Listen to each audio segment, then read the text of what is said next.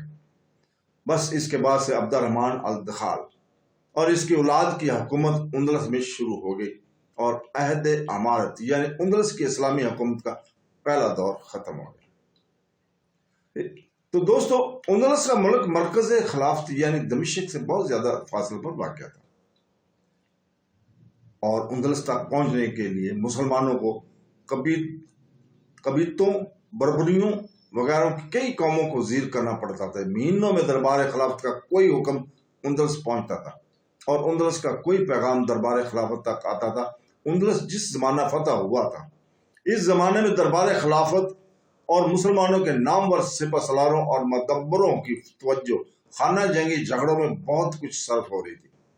عراق اور شام، ایران کے صوبوں نے مرکز خلافت کی توجہ کو اپنی طرف زیادہ متوجہ کر رکھا تھا، اس لیے اندلس کی طرف کوئی خصوصی توجہ کبھی معتمد ہو ہی نہ سکتی تھی۔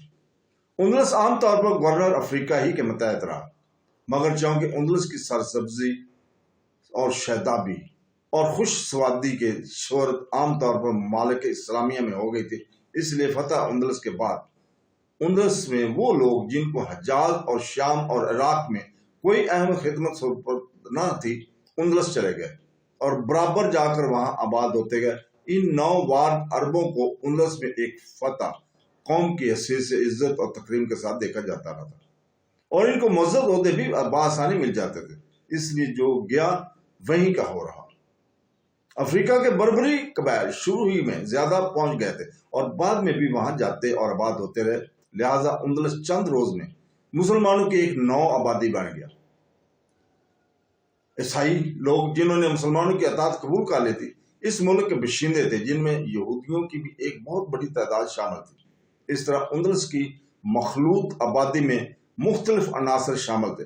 50 سال کی عرصہ میں 20 حاکم تبدیل ہوئے۔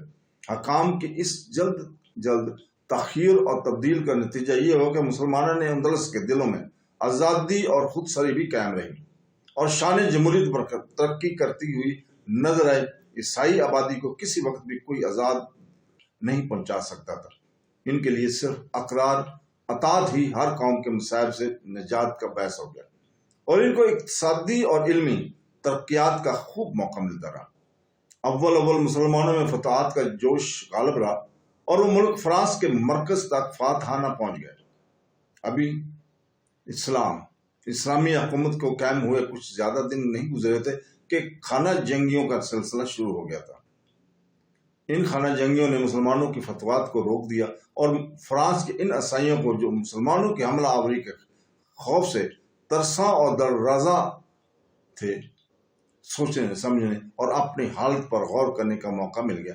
اس 50 سالہ دور حکومت میں مختلف قبیلوں، مختلف قابلیتوں اور مختلف دل و دماغ کے لوگ اندلس کے امیر و فرما روا ہوتے رہے، تاہم اندلس کی آبادی سرسبزی اور علوم فنون میں بہت کچھ ترقیات ہوئی۔ سب سے بڑھ کر رعایا اندلس کو یہ فائدہ پہنچا کہ فاتحین نے مفتوحین کی عورتوں سے شادیاں کرنا شروع کر دی۔ جب مسلمانوں کے گھر عیسائی عورتوں سے آباد ہو گئے تو وہ ذلت اور حقارت کا خیال جو عیسائی مفتحین کی نسبت مسلمان فاتحین کے دلوں میں ہونا چاہیے تھا، خود بخود معدوم ہو گیا۔ مسلمانوں کو عیسائیوں سے ہمدردی پیدا ہوگی، وہ ان کو تعلیم اور تربیت اور اعلیٰ اخلاق کی ترغیب دینے لگے، یہاں تک کہ ملک فرانس کے بعض حکمران جب آپس میں لڑتے تو اپنے مسلمان ہمسایوں سے فوجی امداد حاصل کر سکتے تھے۔ جب اول میں مسلمان اندلس میں داخل ہوئے اور عیسائیوں کی گات سلطنت کا چراغ گل ہوا تھا، تو بہت سے